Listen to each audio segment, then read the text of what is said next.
म चाहिँ केही कुरामा पनि लकी छैन, जे कुरामा पनि त्यस्तै हो क्या। आफूले आफूलाई अनलकी फिल गर्छु। म चाहिँ त्यस्तो लकी छु जस्तो चाहिँ लाग्दैन। कति मान्छेहरू त लकी छ क्या, मेरो साथीहरूलाई देख्छु अनि तिनीहरू चाहिँ एकैचोटिमा हुन्छ है, तिनीहरूको जे गरे पनि ठ्याक ठ्याक हुन्छ क्या।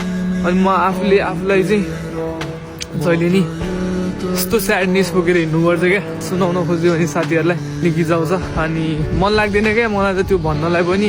आफ्नै भित्र राख्न मन लाग्छ, मबाट हुँदैन होइन, गर्न त खोजेकै थियो जस्तो लाग्छ। 100मा 100 दिन खोज्छु क्या, यस्तो गर्न खोज्छु होइन, तर पनि हुँदैन त। म के गरौँ क्या, केही कामहरू सुरु गऱ्यो भने बिचमै रोक्न पर्छ। घरि के भनेर आउँछ, घरि के भनेर आउँछ, घरि केबाट प्रेसर आउँछ। सोचे जस्तो केही छैन यार। त्यो बेला चाहिँ लास नराम्रो लाग्ने क्या, किन क्या यार म मात्र जस्तो लाग्छ है। तर पनि गिभअप चाहिँ गर्नु हुँदैन। म आफूले आफूलाई नै पुस गर्छु कि मेरो साथी भनेको मै हो क्या।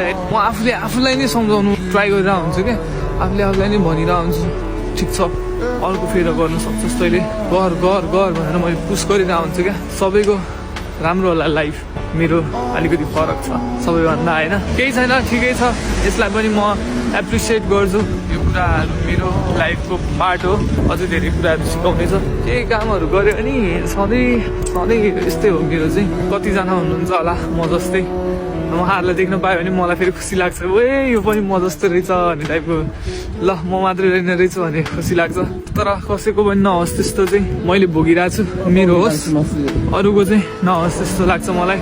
आफूले आफ्नो ख्याल गर्नु होला, राम्रोसँगले बस्नु होला। आजको ब्लग यति नै थियो।